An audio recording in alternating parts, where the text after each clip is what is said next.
Hi everyone, Roger Reinert coming to you week 2 at the state capitol. Things are moving fast. I talked about that last week. Committee deadlines were adopted yesterday, Monday, in our floor session. First one's coming up in a couple weeks. What's significant about committee deadlines? Well, if you have a bill that doesn't move out of its committee of origin, its first committee, by that first deadline, it's done.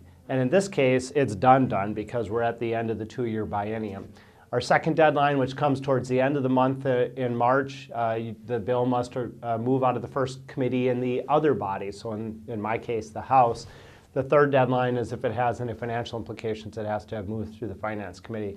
I always teach my students at Lake Superior College that deadlines and the process here in general is meant to kill things. So several thousand bills introduced each year end up being a couple hundred laws, and committee deadlines are one of those ways that happens. So again, the first deadline just in a couple of weeks gives you a sense of how quickly things are moving.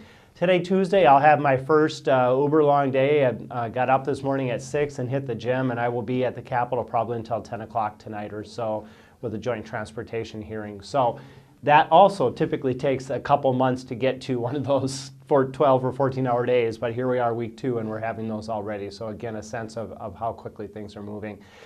Big news last Friday was the financial forecast that came out that showed us with about a $1.2 billion surplus. There's going to be a lot of conversation about what should be done with that money. You'll see in an editorial that I wrote in the News Tribune, as well as the weekly update I do, that I have really 3 priorities with those. Number 1, I want to repeal the business-to-business taxes that were passed last year. The warehousing tax especially is detrimental for the Port of Duluth.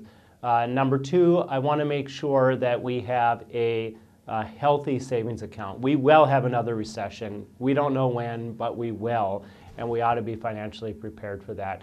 And number 3, there are some small target investments we should make in a few specific areas. But largely, we just want to be fiscally prudent with that and get ready for the next 2-year biennium, leave that legislature in a good starting spot. So thanks for watching. Stay tuned. I'll have another update for you next week, week 3. Thanks.